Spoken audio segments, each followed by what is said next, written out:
Do not trust here. So the stock market is crashing. We have all these political and worldly things going on right now, but don't panic. Do the things that I'm going to discuss in this video and you should be fine. So let's take a look at market context, right? The 2025 stock market downturn triggered by aggressive US trade policies and retaliatory tariffs has, seen the S&P 500 drop nearly 7% in 5 days. The Nasdaq enter bear market territory and the Dow Jones lose over 4,000 points in 48 hours. So analysts warn of a 60% chance of a US recession if trade tensions persist. Now here are the immediate actions. Avoid panic selling.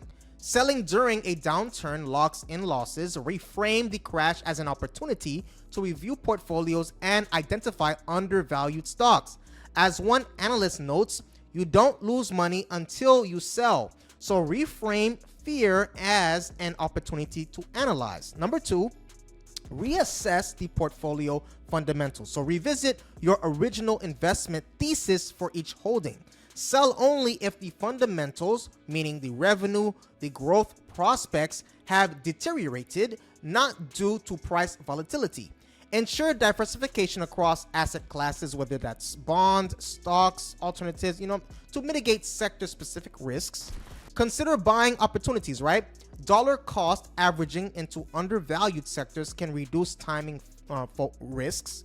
Focus on companies with strong balance sheets and competitive advantages, right? Here's an example. The 2008 crisis highlighted the importance of identifying resilient businesses during downturns. Strengthen risk management. So implement stop loss orders or hedging strategies, right? Like the protective puts to limit downside exposures. Maintain an emergency fund to avoid liquidating investments at depressed prices, right? Maintain a long-term perspective. So you have historical recoveries like the post-2020 COVID crash. Underscore the value of staying invested. So avoid reactive shifts away from equities unless your timeline or goals have changed. Now, here are the best stocks to purchase in 2025 stock market, crash, right? So you have technology and semiconductors, the Taiwan Semiconductor TSM.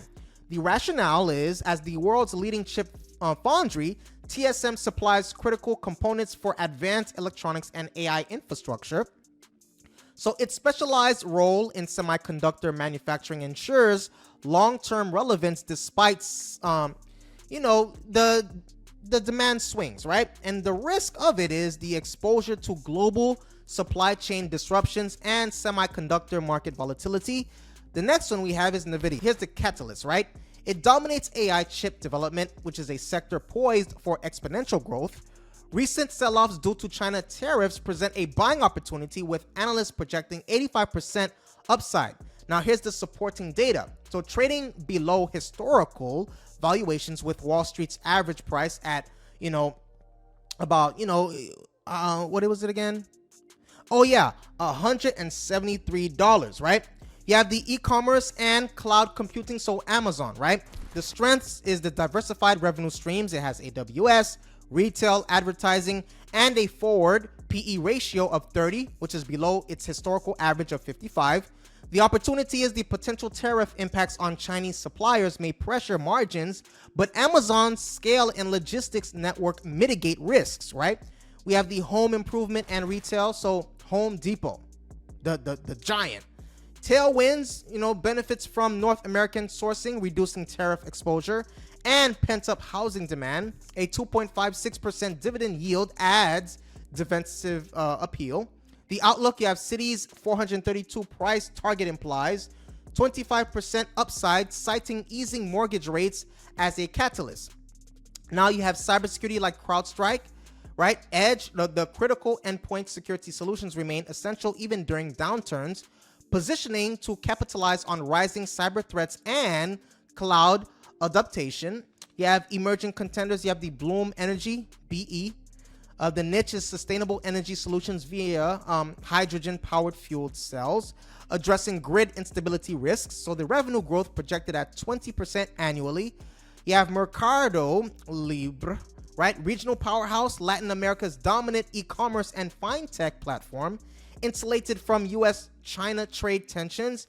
Here are some key considerations in that regard. The sector rotation, the cyclical industries, again, the semiconductors, right, may face short-term headwinds, but long-term secular trends, AI, clean energy favors select players.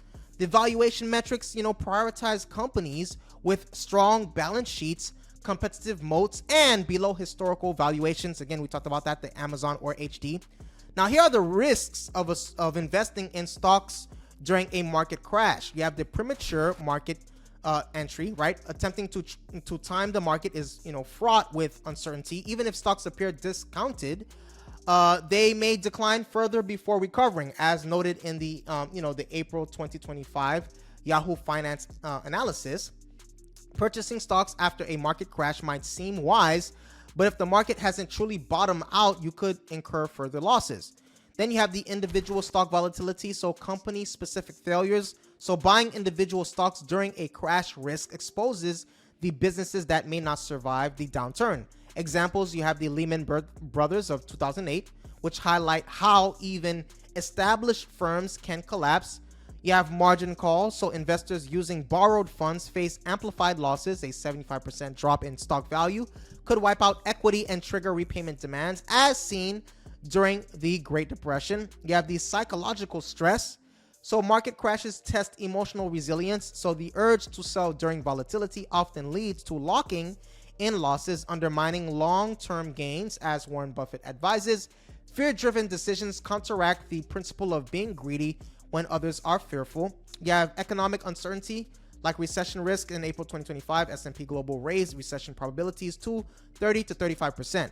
So that's what I have for you today. Please take a moment right now to hit that subscribe button and the like button. If you appreciate this video and you want more videos like this, you gain value from this video, let me know right now by hitting that subscribe button and the like button. See you in the next video.